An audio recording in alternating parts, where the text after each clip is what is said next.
नमस्कार, सत्यहिंदी.com पर आपका स्वागत। मैं हूं शैलेश। भारत के लोग जब सुबह सोकर जगेंगे तो उन्हें ट्रंप का एक नया बयान देखने को मिलेगा।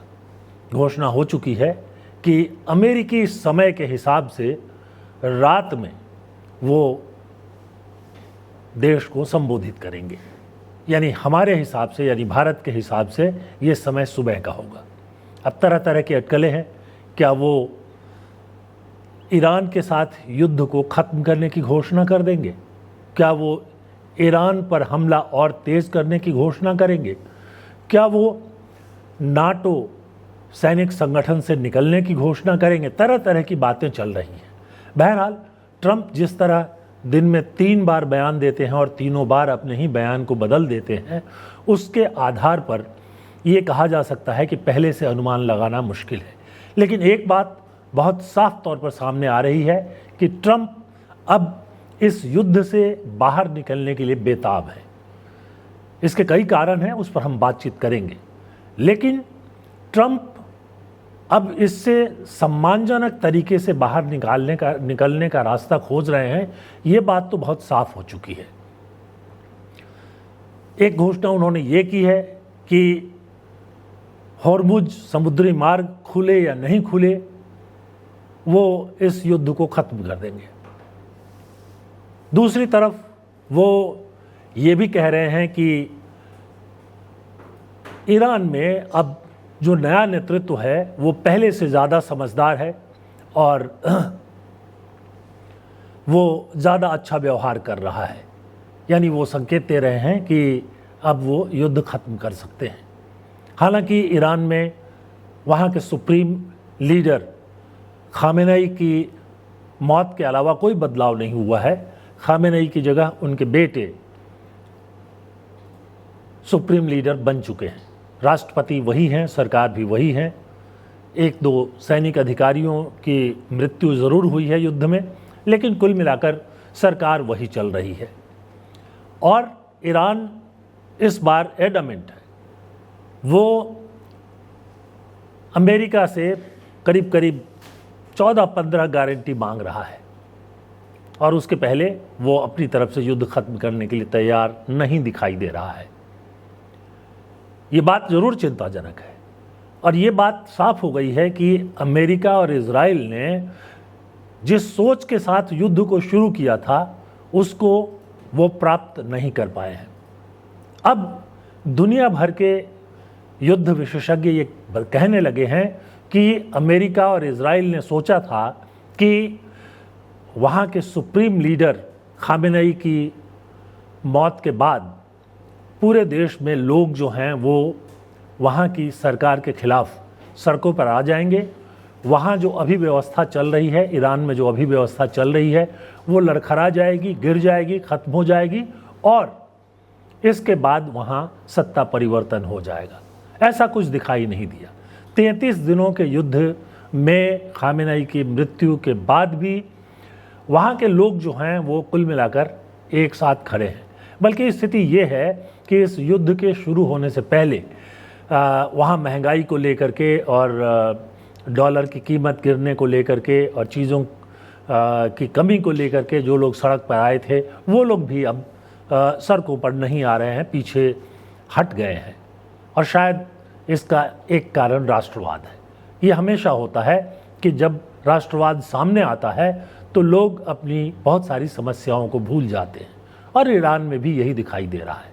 और इसलिए जो सोच अमेरिका और इजराइल की थी कि खामेनेई की मौत के साथ ही ईरान में जनता का विद्रोह हो जाएगा और सत्ता परिवर्तन हो जाएगा, वो तो नहीं दिखाई दे रहा है।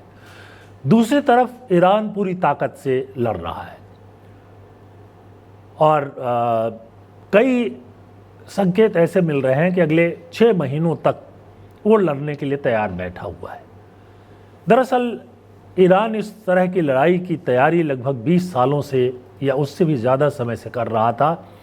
इस बात की पूरी सूचना शायद अमेरिका और इजराइल के पास नहीं थी और इसलिए उन्होंने गलत अनुमान लगाया। उनको लगा कि हमला होते ही और खामेनेई के जाते ही ईरान सरेंडर कर देगा, वहाँ का प्रशासन सरेंडर कर देगा, लेकिन ये हो नहीं रहा है।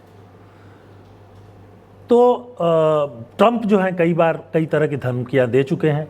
जैसे उन्होंने कहा था कि हॉर्मुज जलमार्ग को अगर नहीं खोला गया तो वो और बड़ा हमला करेंगे। उसके लिए पहले उन्होंने 48 घंटे का समय दिया, फिर 5 दिन का समय दिया, और ये सारा समय निकलता जा रहा है।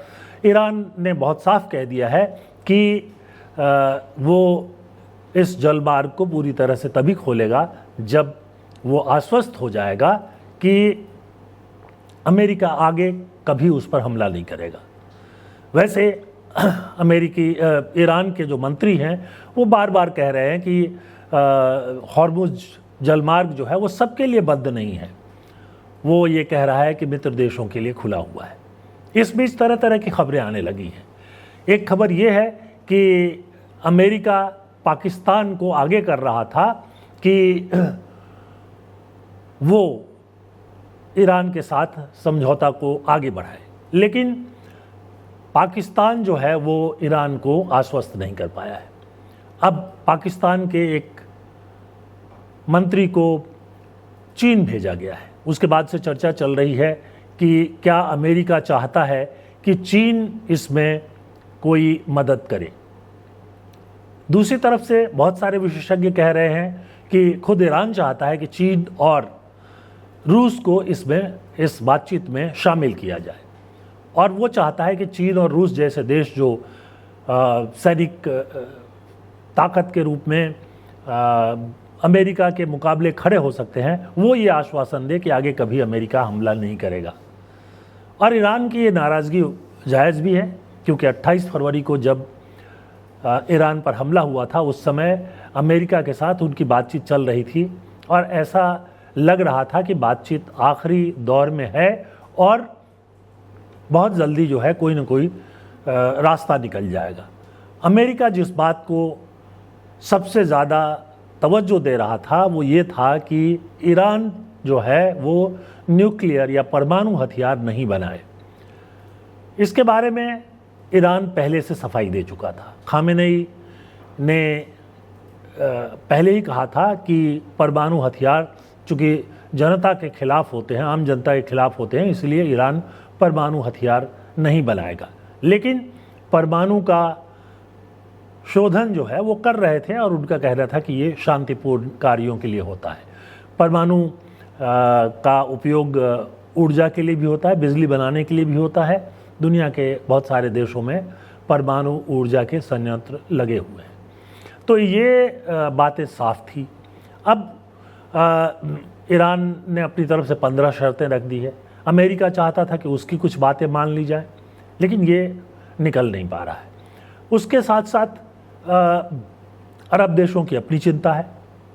वो चाहते हैं कि ईरान के साथ युद्ध को आधा अधूरा नहीं छोड़ा जाए, लेकिन अमेरिका जो है वो इस युद्ध को ज़्यादा लंबे समय तक खींचने में सक्षम नहीं दिखाई दे रहा है। उसका एक कारण तो ये भी है कि अमेरिका में भी पेट्रोल महंगा होने लगा है और उसके चलते महंगाई बढ़ रही है।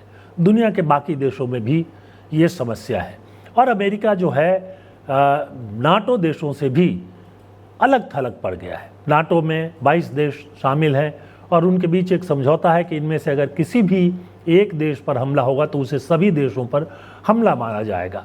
और इसी बात को ज़्यादा खींच करके ट्रंप ने ये मान लिया था कि अमेरिका इजराइल के साथ मिलकर के अगर ईरान के साथ युद्ध में उतरेगा तो बाकी जो देश हैं, यूरोप के देश हैं, ब्रिटेन, फ्रांस, जर्मनी, स्पेन, ये जो शक्तिशाली देश हैं, ये भी उसके साथ आ जाएंगे।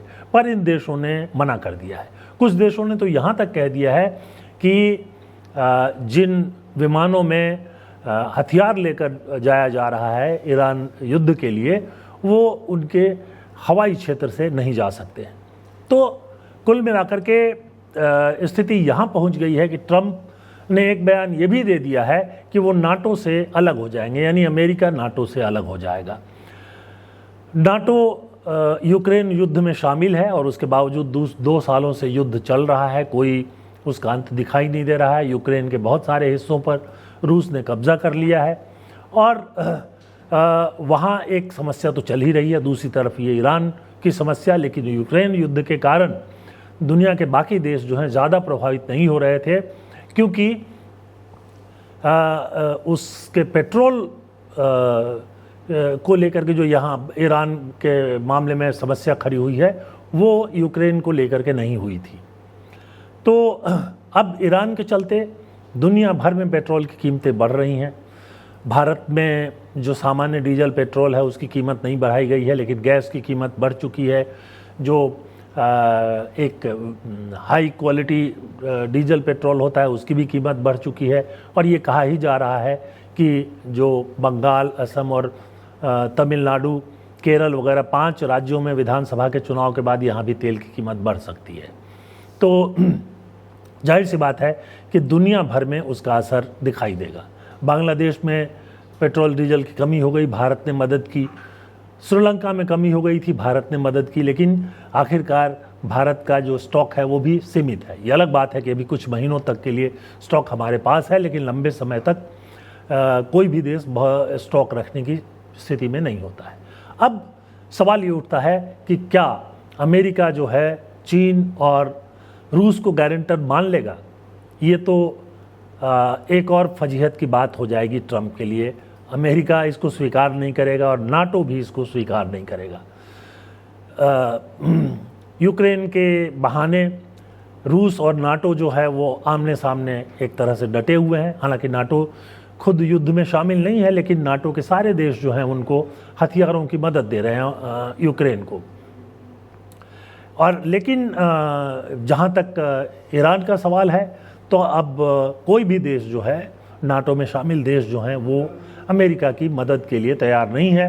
हॉर्मुज को खोलने के लिए ट्रंप ने सभी देशों से कहा था कि वो अपने वारशिप जो हैं वो हॉर्मुज के पास भेजें, लेकिन कोई भी देश इसके लिए तैयार नहीं हुआ। ज़्यादातर देश इस युद्ध से अपने आप को अलग रखना चाहते हैं और ये बात तय हो गई है कि अब ट्रंप जो हैं अकेले पड़ गए हैं, अमेरिका अकेला हो गया है और कोई भी देश जो है वो इज़राइल या अमेरिका की मदद के लिए नहीं आ रहा है। ऐसी स्थिति में जो छोटी मोटी कोशिश हो रही है कि चीन और रूस को सामने लाया जाए, मुझे लगता नहीं है कि ये इस तरह की गलती कभी भी अमेरिका करेगा। लेकिन ट्रंप तो ट्रंप हैं, वो कुछ भी कर सकते हैं। तो बहरहाल आपको इस बारे में क्या कहना है? क्या रूस और चीन जैसे देशों को ईरान, अमेरिका, इजराइल युद्ध को ख़त्म करने में गारंटर के रूप में शामिल किया जाना चाहिए? कमेंट सेक्शन में आकर के अपनी राय हमें ज़रूर बताइए।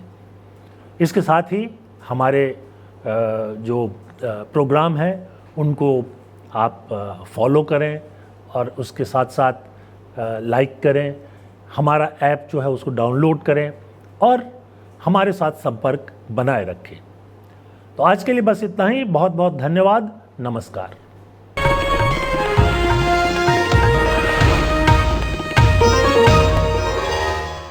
Copyright disclaimer under Section 107 of the Copyright Act 1976. Allowance is made for fair use for purposes such as criticism, comment, news reporting, scholarship, and research. Fair use is a use permitted by copyright statute that might otherwise be infringing.